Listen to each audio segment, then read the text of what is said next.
प्रभु का धन्यवाद हो, प्रभु की स्तुति हो। एक और दिन खुदा ने हमें जोड़ा। आज हम परमेश्वर के वचन की ओर फिर से एक और बार चलेंगे और भजन 20 का 6 और 7 पद एक और बार पढ़ेंगे। अब मैं जान गया हूँ कि कि यहोवा अपने अभिषिक्त का उद्धार करता है। हाँ, वह अपने दाहिने हाथ के उद्धार करने वाले पराक्रम से अपने पवित्र हाँ, स्वर्ग पर से सुनकर हाँ। उसे उत्तर देगा। आगे किसी को रथों का और किसी को घोड़ों का भरोसा है, हाँ, परंतु हम तो अपने परमेश्वर यहोवा ही का नाम लेंगे। आमीन। किसी को रथों का, आज हम इस पे बात करेंगे क्योंकि अब मैं जान गया हूं पर अपन ने पिछली बार बात करी थी और ये बात रह गई थी कि किसी को रथों का और किसी को घोड़ों का भरोसा है। जैसा मैं पिछली बार भी आपको बता रहा था,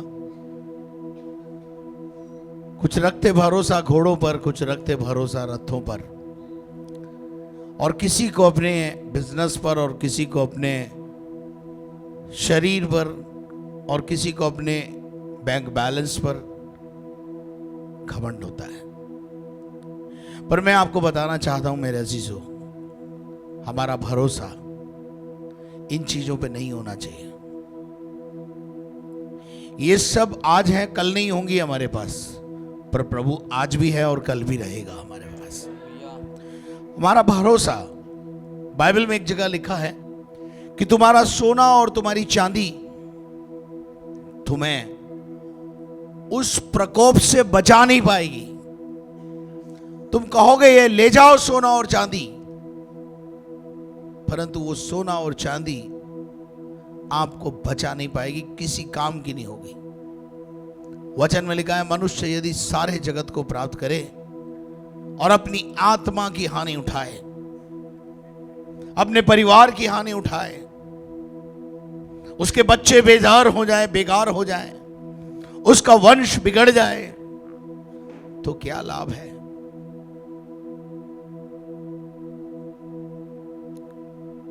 मेरे अजीजों, हमारी जो सबसे बड़ी धरोहर है वो हमारा विश्वास है। हम अपने विश्वास की रखवाली करें। हमारा विश्वास कभी कभी हमारी एफडी पे हो जाता है, बैंक बैलेंस पर हो जाता है, और हम कहते हैं हमारे पास अब बहुत कुछ है। जैसे उस व्यक्ति ने कहा, ऐ मेरे मन खा पी, क्योंकि तेरे पास 7 पीढ़ियों का इंतजाम है। लेकिन उसी घड़ी एक आवाज उसके कान में आई, हे मूर्ख, आज ही रात यदि तेरा प्राण तेरे से ले लिया जाएगा तो क्या तू इनको साथ ले जाएगा? मनुष्य खाली हाथ आया और खाली हाथ जाएगा। जगत में हम खाली हाथ आए, खाली हाथ जाएंगे, कुछ भी लेके नहीं जा सकते, एक पिन भी नहीं ले जा सकते। तो जब हम कुछ ले जा ही नहीं सकते तो फिर किस चक्कर में हैं हम? कुछ रखते भरोसा घोड़ों पर और कुछ रखते भरोसा रथों पर। इसका अर्थ यही है, दाऊद बादशाह ये कहता है। मेरे अजीजों, इसके बाइबल में इस सेंटेंस को इंप्लीमेंट अगर किसी ने किया तो वो है दाऊद। हम निकाल के पढ़ेंगे 1 शमूएल 17वां अध्याय 45 पद। दाऊद ने हाँ, पलिश्ती से कहा। दाऊद ने एक पलिश्ती से कहा। अब ये पलिश्ती कौन है इसके बारे में आप सब जानते हैं, संडे स्कूल से ये बात सिखाई जाती है। पलिश्ती का नाम है गोलियात। और गोलियात ने क्या किया मालूम है? एक पलिश्ती है वो, और इजराइल की सेना को ललकार दिया, खुदावंद के लोगों को ललकार दिया। और बाइबल बताती है, मैं थोड़ा सा बताकर आगे बढ़ना चाहूंगा। गोलियात नाम का एक व्यक्ति है, बहुत लंबा चौड़ा है, कद्दावर है, पलिश्ती है, आकार उसका 11 फुट लंबा है, हट्टा कट्टा है, और उसने चुनौती दी है किसको? खुदावंद के लोगों को। यह व्यक्ति खतना रहित है, खतना में इसका कोई विश्वास नहीं है, यानी खुदावंद से कोई लेना देना नहीं है। परमेश्वर को नहीं जानता है, परमेश्वर की व्यवस्था को नहीं जानता है, उसने चुनौती दे दी जीवते परमेश्वर के लोगों को कि यदि कोई है तुम्हारे अंदर दमदार, जिसने शक्ति है, तो मुझे गिराए, मुझे परास्त करे, नहीं तो मैं तुम सबको परास्त कर दूंगा। And there was a one king that time, his name Saul. उस व्यक्ति का, राजा जिसका नाम शाउल था, and he was also ordained by the Samuel. Samuel नबी ने ही उसका अभिषेक किया था राजा होने के लिए, और वो एक प्रॉफिट भी था, राजा भी था, लेकिन चुना हुआ प्रभु का दास था। वो और उसकी सेना सब उसके सामने थर थर थर थर थर थर कांप रहे थे।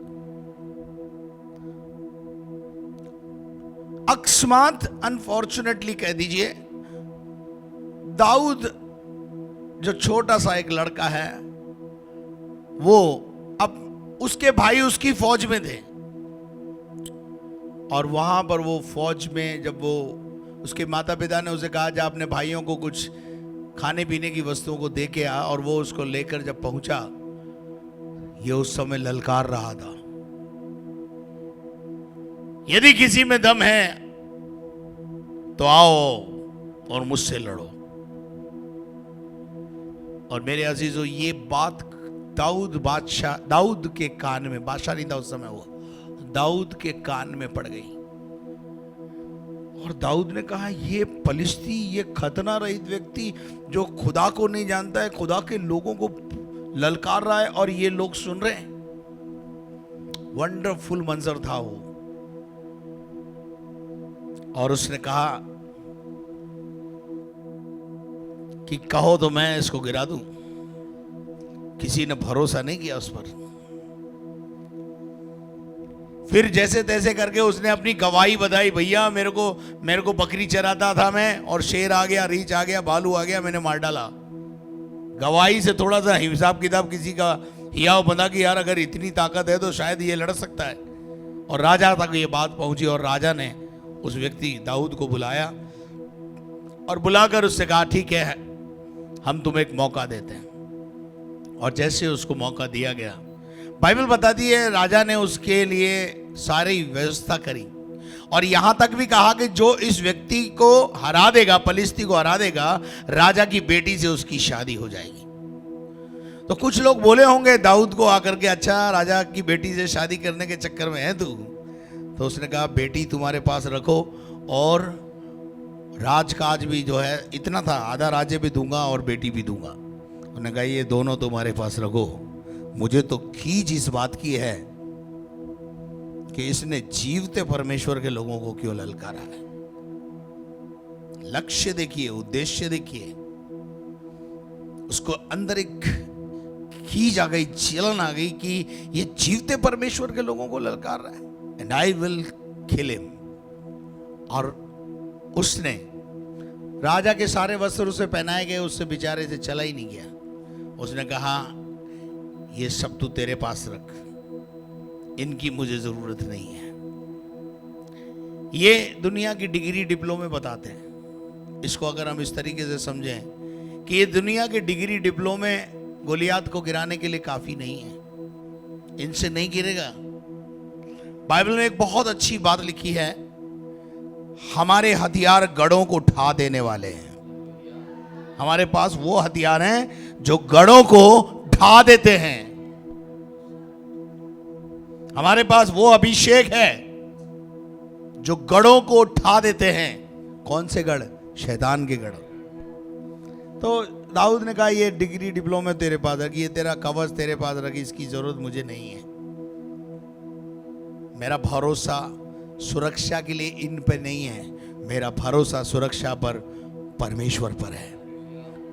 तेरा कवच, तेरी टोप, ये सब तेरे पास रख, मेरा परमेश्वर मेरी रक्षा करेगा। हालेलुया। और वो तो राजा से परमिशन मिल गई, और राजा से परमिशन मिलने के बाद उसने अपनी वो ही गोफन जिससे वो क्या करता था, पक्षियों को मारता उड़ाता था, वही गोफन उसने ली और नाले में जाते जाते 5 पत्थर ले लिए। कितने पत्थर? अब बहुत से लोग बोलते हैं भाई पत्थर 5 क्यों लिए? पत्थर 5 क्यों लिए? तो मैं आपको एक बात बता देना चाहता हूं, दुश्मन के बारे में पूरी जानकारी लिए बिना लड़ाई के मैदान में कभी नहीं जाना चाहिए। और दाऊद ने इस पीरियड में दुश्मन की पूरी जानकारी हासिल कर ली। वो दुश्मन की जानकारी क्या थी कि गोलियत के 4 भाई और भी थे। आप मेरे साथ हैं? बाइबल नहीं बताती, हिस्ट्री ऐसा बताती है कि उसके 4 भाई और भी थे। और इसलिए उसने कितने पत्थर रखे? 5। एक तो गोलियत के लिए, बाद में छोटे गोलियत के लिए, फिर उससे छोटे गोलियत के लिए, फिर उससे छोटे गोलियत के लिए, फिर उससे छोटे गोलियत के लिए अपनी कुपी में तेल भर लिया। हालेलुया। और अपने बैग में पत्थर रखकर और चल पड़ा। और जब वो चल पड़ा तब उसने ये शब्द 45वां वर्ड कहा। मेरे अजीजों, मैं यहां पर रुककर आपको एक बात बताना चाहता हूं। कभी भी समस्या को मत देखो, समस्या का समाधान करने वाले को देखो। शाऊल और उसकी फौज के लोग किसको देख रहे थे? गोलियत को देख रहे थे। पर दाऊद गोलियत के ऊपर देख रहा था। आपकी निगाह कहां तक जाती है? केवल गोलियत तक। आप केवल किसको देखते हो अपने जीवन में? समस्या, विकराल समस्या जो आपके पास आ गई है, केवल आपकी निगाह उस पर है। लेकिन उससे ऊपर निगाह करो, गोलियत के ऊपर देखो। छुड़ाने वाला, बचाने वाला, विजय दिलाने वाला आपको दिखाई देगा। शाऊल क्यों तरतर आ रहा था? क्योंकि वो गोलियत के साइज को देख रहा था। शाऊल क्यों शाऊल और उसकी फौज क्यों परेशान थी? क्यों जो है निराश हो गई? क्यों थर-थर कांप रही थी? क्योंकि वो समस्या को देख रहे थे। लेकिन प्रभु के लोग समस्या के ऊपर देखते हैं। I want to tell you one thing. Where is your eyes? आपकी आंख गोलियत पर है या गोलियत से ऊपर है? दाऊद को पता था मुझे गोलियत को नहीं देखना है, मुझे गोलियत के ऊपर पहाड़ों की ओर देखना है और मुझे सहायता वहीं से आएगी। Hallelujah, hallelujah. ये फेथ अंदर डेवलप करो। बड़ी से बड़ी समस्या है, कोई डरने की जरूरत नहीं है। समस्या को मत देखो, समस्या को बोलो मेरे पास छुड़ाने वाला बैठा है। Look to higher. समस्या के ऊपर फोकस मत करो। दाऊद क्यों उससे थरथराना नहीं है? क्यों कांप नहीं रहा है? क्योंकि दाऊद की निगाह गोलियत पे नहीं है। दाऊद किसको देख रहा है? दाऊद ऊपर देख रहा है। और जब उसने ऊपर देखा तो ये शब्द बोला, पढ़ो क्या बोला? गोलियत से कह दो।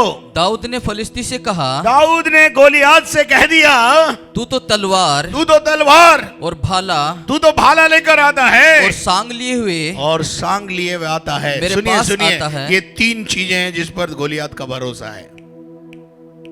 काई तलवार, भाला, किसी को रथों का, किसी को घोड़ों का, गोलियत को तलवार का।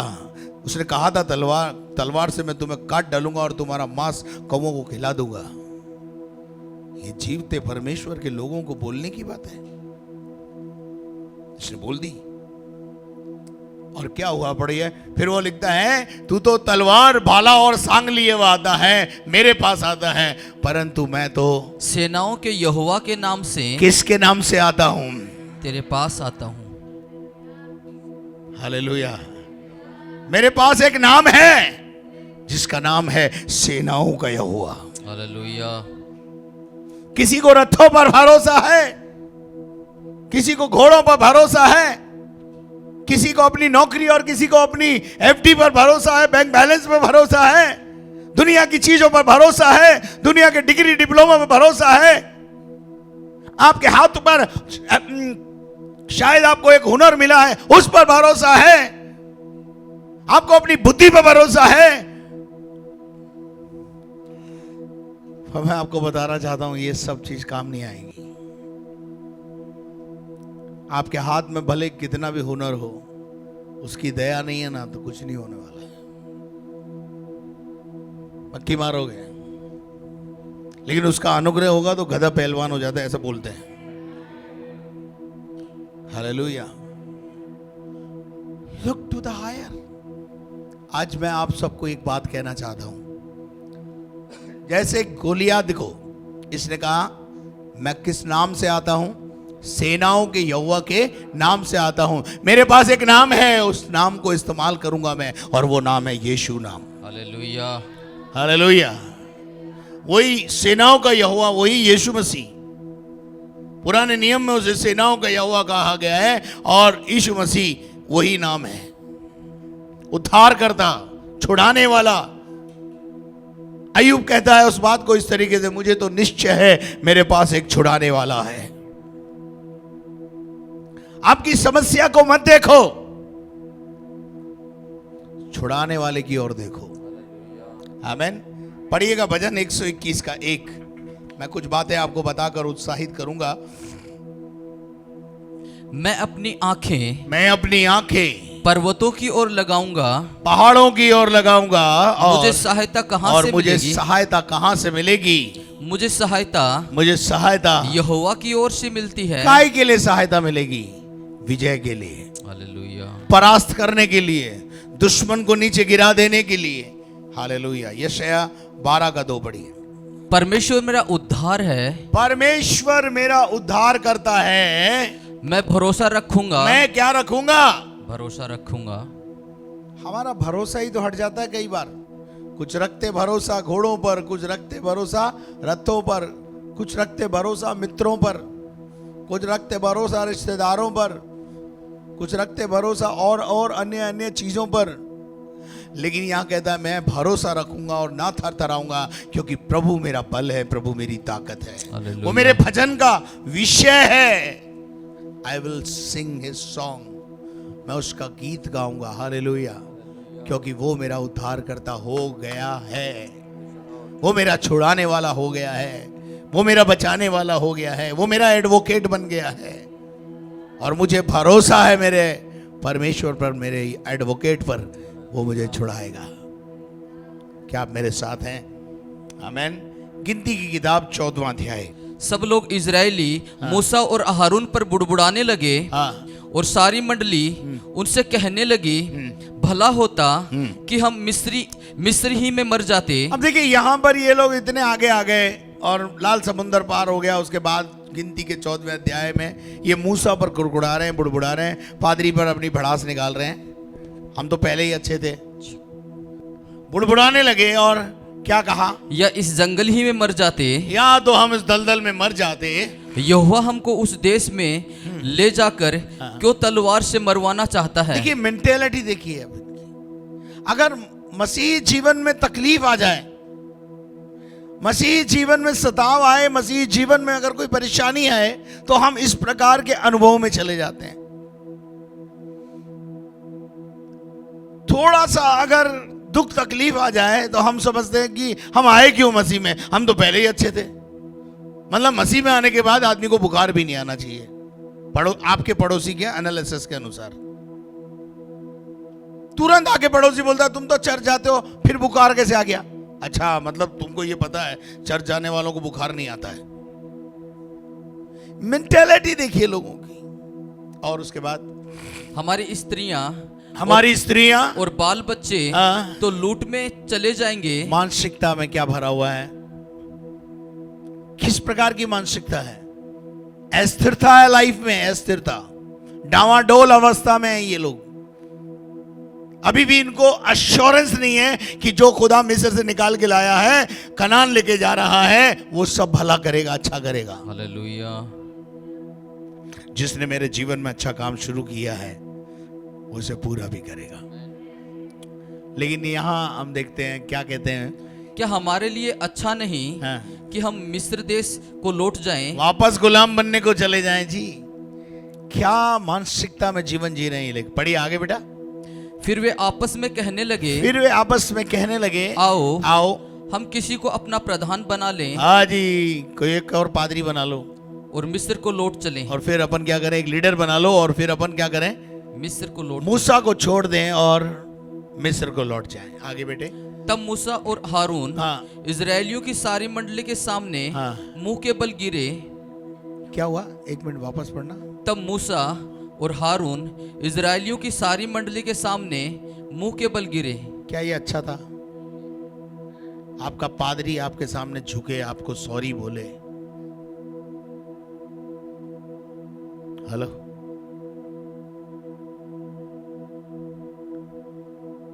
आप इतने नाराज हो जाएं कि आपके पादरी को आपको मनाने आना पड़े, आपके माँ बाप को आपको सॉरी बोलना पड़े। बहुत दुख का विषय है ये। कई बार ऐसी परिस्थितियां हमारे जीवन में, हम अपने जीवन में, अपने परिवार में क्रिएट कर देते हैं कि बुजुर्गों को झुकना पड़ता है, बुजुर्गों को माफी मांगनी पड़ती है। माना बुजुर्गों से गलती हो गई होगी, लेकिन क्या बुजुर्गों ने आपकी गलतियों को अवॉइड नहीं किया?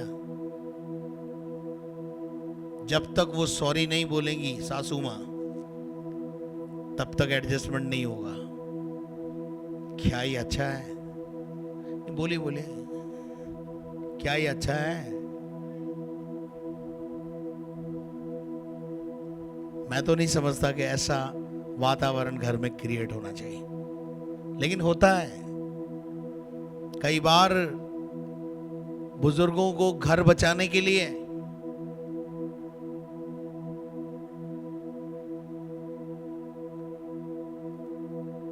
जवानों के सामने झुकना पड़ता है। हारून और मूसा was a leader that time and they leader bowed down। लीडरों ने क्या किया, दंडवत कर दिया उनको। अरे तुम ऐसा मत करो मेरे भाई, हमारी मेहनत को बर्बाद मत करो। आगे बेटा। और नून का पुत्र हाँ यहोशू और यपुन्ने का पुत्र कालीब जो देश के भेद लेने वालों में से थे, अपने अपने वस्त्र फाड़कर हाँ इजरायलियों की सारी मंडली से कहने लगे, हाँ। जिस देश का भेद लेने को हाँ। हम इधर उधर घूमकर अब आए मुझे हैं, बताओ, नून का पुत्र कालेब और यहोशू ने वस्त्र क्यों फाड़े?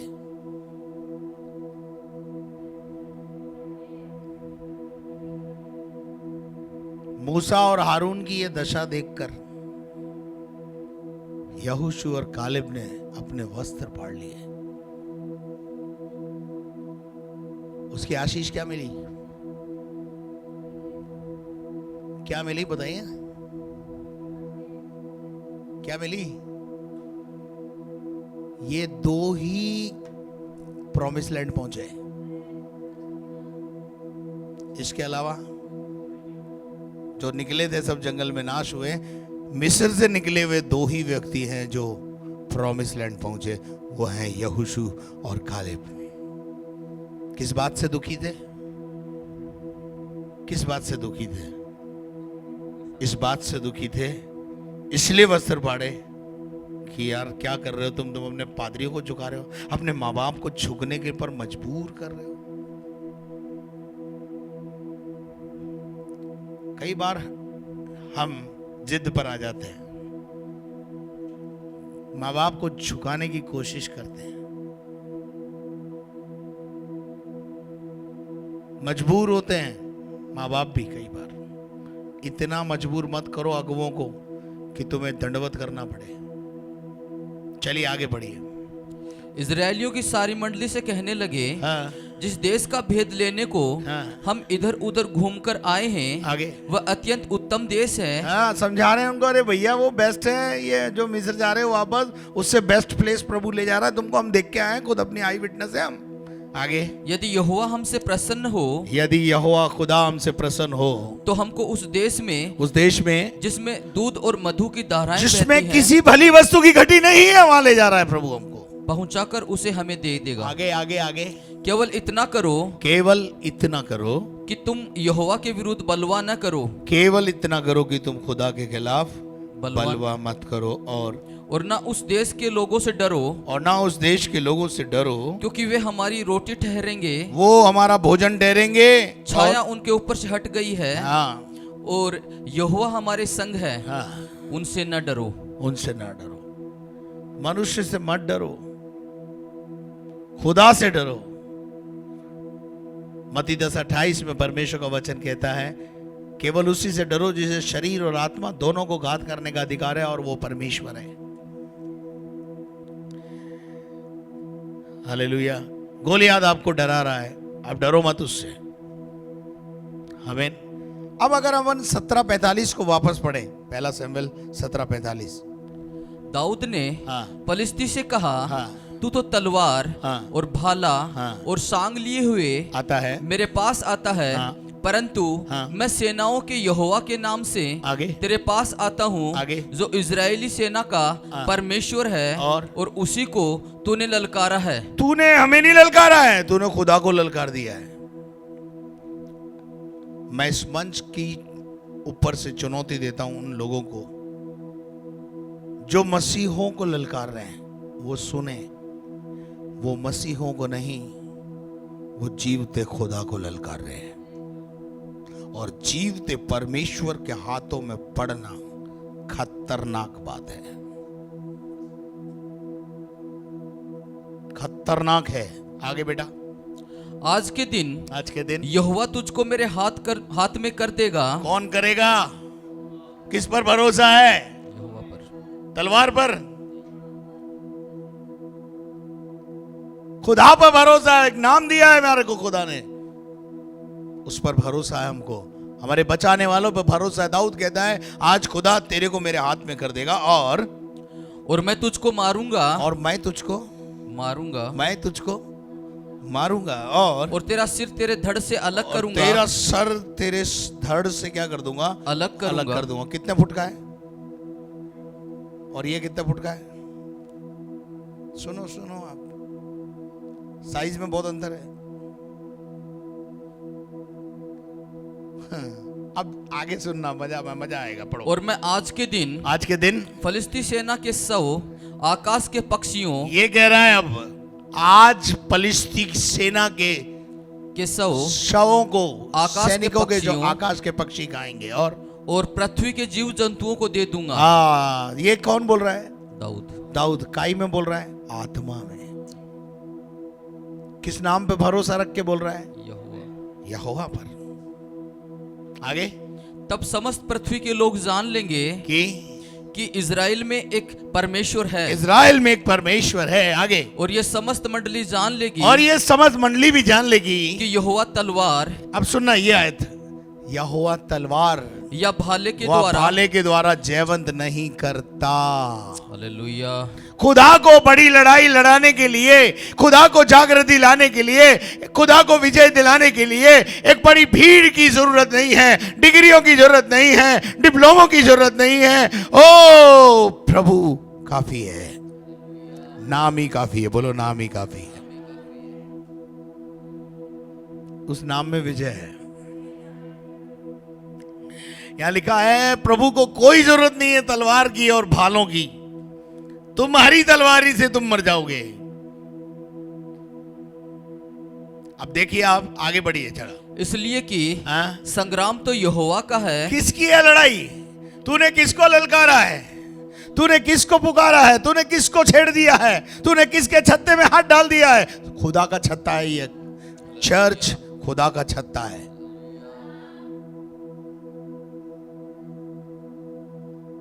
हालांकि आपको पता है मधुमक्खी इतनी सी होती है, लेकिन अगर वो टूट पड़े तो इंसान गया काम से। कभी भी चर्च के खिलाफ मत बोलो। चर्च साधारण ऑर्गेनाइजेशन नहीं है। चर्च मेड बाय मैन नहीं है। Church is established bye God. और जो चर्च में आते हैं वो मधु से भरे हुए होने चाहिए। हालेलुया। और मधु मक्खी ही फिर जब डंक मारती है, मधु भी देती है और डंक भी मारती है। मधु देती है तो खाने में आनंद आता है, और डंक मार दिया तो गया काम से। दोनों से बात समझा दी मैंने आज। आमीन। चलिए आगे बढ़िए। और वही तुम्हें हमारे हाथ में कर देगा। वही हाथ में करेगा तेरे को, आज मेरे हाथ में करेगा, मेरे हाथ में करेगा आज तेरे को। और जब पलिश्ती उठकर दाऊद का सामना करने के लिए निकट आया, आगे तब दाऊद सेना की ओर पलिश्ती का सामना करने के लिए फुर्ती से दौड़ा। दाऊद ने अपनी फुर्ती दिखाई और दौड़ा, और फिर दाऊद ने अपनी थैली में हाथ थैली में डालकर हाथ डाला और क्या निकाला? उसमें से एक पत्थर निकाला, एक पत्थर निकाला और उसे गोफन में रखकर ओवन में रखा। पलिश्ती के माथे पर ऐसा मारा। किसके? पलिश्ती। और पलिश्ती के माथे पर ऐसा मारा कि पत्थर उसके माथे के भीतर घुस गया और वह भूमि पर मुंह के बल गिर पड़ा। आमीन। हालेलुया। अभी थोड़ा सा एक इधर पहले जाएंगे ना, तो जब दाऊद आगे जा रहा है ना, तो पलिश्ती बोल रहा है ये कुत्ता कौन आ रहा है? क्या बोला? ऐसा बोला है ना उसने। कौन सी आयत है?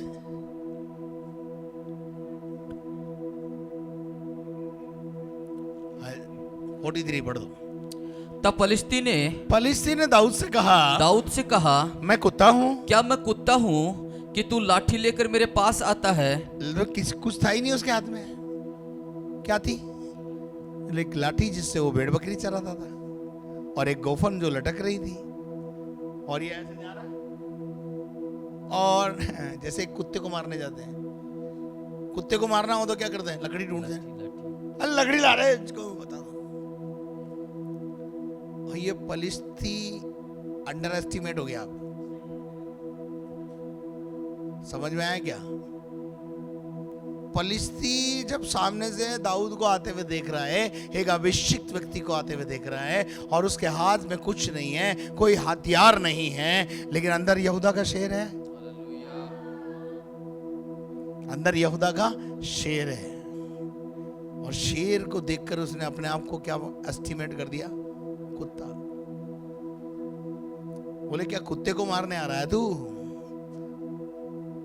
और वाकई में प्रभु ने उसको ऐसा सामर्थ दिया कि कुत्ते को जैसा मारते हैं ना, वैसा उसने उसको मारा। आगे बढ़ देना उसको, जरा वापस आगे आएंगे। यो दाऊद ने फलिश्ती पर गोफन लगाई, और एक ही पत्थर के द्वारा। बोलो एक ही पत्थर, निशाना नहीं चूकेगा। हालेलुया। बोलो एक ही पत्थर। एक ही पत्थर। आपकी समस्या के लिए एक ही पत्थर काफी है। उस पत्थर का नाम यीशु मसीह है। हालेलुया। वो चट्टान का एक टुकड़ा, यीशु मसीह चट्टान है, और उस टुकड़े का एक अंश ही शत्रु के लिए काफी है। एक पत्थर, बोलो एक पत्थर काफी है। उसने यूं उठाया, गोफन में लगाया, और जो घुमाया और घुमाया और घुमाया और घुमा के जो छोड़ा, तो बड़े पलिश्ती के भेजे में पार हो गया। निशाना नहीं चूकोगे आप, क्योंकि गोफन आप नहीं चला रहे हो, प्रभु चलवा रहा है। आपकी समस्या ऐसे गिर के धराशायी होगी, और बाइबल बताती है वो चक्कर खा के नीचे धड़ाम से गिर गया, और ये आराम से गया। कौन? पढ़ देना जरा आगे। एक ही पत्थर के द्वारा प्रबल होकर उसे मार डाला। आगे। परंतु दाऊद के हाथ में तलवार न थी। दाऊद के हाथ में तलवार था ही नहीं। और तब दाऊद दौड़ा, पलिश्ती के ऊपर खड़ा हो गया। व्हाट? समस्या सामने खड़ी थी, अभी ये समस्या पे खड़ा है। हालेलुया। आप बोलो हालेलुया।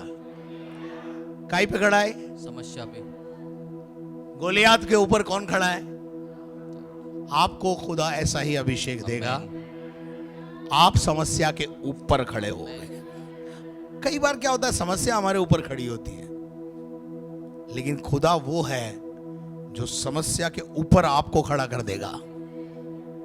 आपकी समस्या का स्थान बदल देगा। पहले आपकी समस्या सर पे थी और खुदा आपकी समस्या को पांव के नीचे लेकर आएगा। और आगे आगे क्या लिखा है? और उसकी तलवार पकड़कर, और उसी की तलवार, बोलो उसी की तलवार। हमें अपनी तलवार भी लेने की जरूरत। उसी की तलवार पकड़कर म्यान से खींची, म्यान से निकाली और उसको घात किया। और उसको क्या कर दिया? घात कर दिया।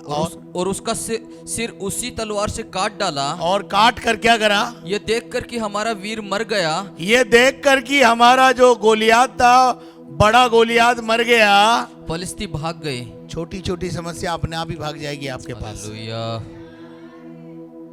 छोटे छोटे गोलियात अपने आप भाग जाएंगे, भगाने की जरूरत नहीं पड़ेगी। पर भरोसा कहां है? आपकी निगाह कहां है? समस्या से ऊपर देखो। Don't look Goliath.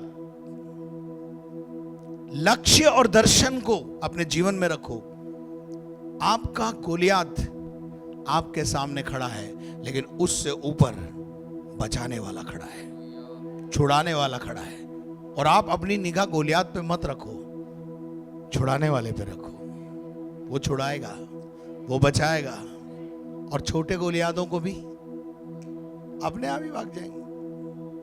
Praise the Lord. लेकिन हमारा क्या प्रॉब्लम है मालूम है? हम लाल समुंदर पार करे हुए लोग हैं। यर्दन नदी सामने आती है तो घबराने लगते हैं, भूल जाते हैं पिछले समय में प्रभु ने लाल समुंदर से हमें पार कराया है। वही परमेश्वर आज भी है, वही परमेश्वर आज भी है। अब्राहम का परमेश्वर, याकूब का परमेश्वर आज भी काम करेगा। हालेलुया। वही परमेश्वर है, आज भी लाल समुद्र को पारने की ताकत रखने वाला परमेश्वर है। आमीन। और उसके बाद क्या हुआ बेटे? इस पर इजरायली और यहूदी पुरुष ललकार उठे और गत और एक्रोन के फाटकों तक फलिस्तियों का पीछा करते गए। फिर तो सब में आ गया बल। फिर तो जितने जो थरथर कांप रहे थे वो भी अब बलवान हो गए। आगे। और घायल फलिस्ती सारेम के मार्ग में और गत और एक्रोन तक गिरते गए। आगे। तब इजरायली फलिस्तियों का पीछा छोड़कर लौट आए और उनके डेरों को लूट लिया। Praise the Lord. हालेलुया। एक बड़ी विजय वहां मिली।